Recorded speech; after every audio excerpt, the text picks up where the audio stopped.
Hai, shalom bagi kita semua. Beberapa orang bertanya kepada saya, bagaimana sih dosa menghujat Roh Kudus itu dan mengapa dosa ini adalah dosa yang tidak terampuni di dalam kitab suci. Nah, pada video ini kita akan membahas dosa menghujat Roh Kudus. Jikalau kita membaca perikop secara keseluruhan dalam Markus 3 ayat 22-29, Markus mencatat bahwa ahli-ahli Taurat yang dari Yerusalem datang ke Galilea untuk melihat pekerjaan yang dilakukan oleh Yesus Kristus. Dan ketika ahli Taurat bertemu dengan Tuhan Yesus sedang melakukan mujizat kerajaan Allah, yaitu pengusiran setan. Nah, orang-orang ahli Taurat yang melihat Tuhan Yesus melakukan mujizat ini memberikan kesimpulan aneh akan peristiwa itu dengan berkata bahwa Yesus sedang kerasukan Belzebul dan menuduh bahwa Yesus mengusir setan menggunakan penghulu setan. Dan hal itulah yang membuat Tuhan Yesus mengeluarkan pernyataan bahwa dosa hujat terhadap Roh Kudus tidak akan terampuni baik di dunia ini dan juga di dunia yang akan datang. Lalu, apa itu menghujat Roh Kudus dan seperti apa tindakannya?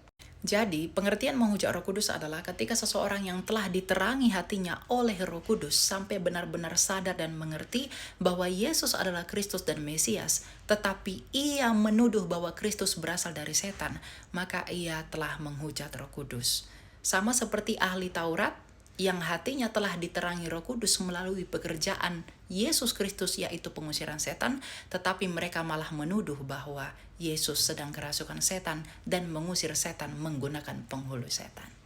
Dan ada begitu banyak orang Kristen yang merasa takut dan berpikir bahwa mungkin saja kami telah melakukan dosa hujat terhadap Roh Kudus. Justru orang-orang yang seperti itu adalah orang-orang yang tidak melakukan dosa menghujat Roh Kudus. Karena orang yang telah menghujat Roh Kudus akan tetap menolak untuk percaya kepada Yesus dan selalu mengeraskan hatinya sampai dia mati. Jadi orang-orang yang menghujat Roh Kudus adalah orang-orang yang menolak ajakan dan juga kesaksian Roh Kudus untuk percaya kepada Yesus.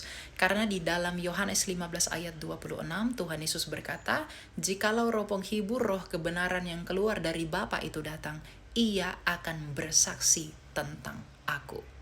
Jadi, jikalau kita masih mengaku secara tulus dan sadar bahwa Yesus Kristus adalah Tuhan dan Ia adalah firman Allah yang turun ke dunia ini, maka kita belum menghujat Roh Kudus. Karena dalam 1 Yohanes 4 ayat 2 dikatakan, siapa yang mengaku bahwa Yesus Kristus datang sebagai manusia, ia berasal dari Allah.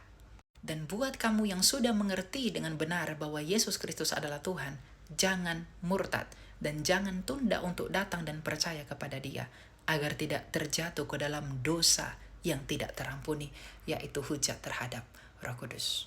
Demikian dapat saya sampaikan. Tuhan berkati.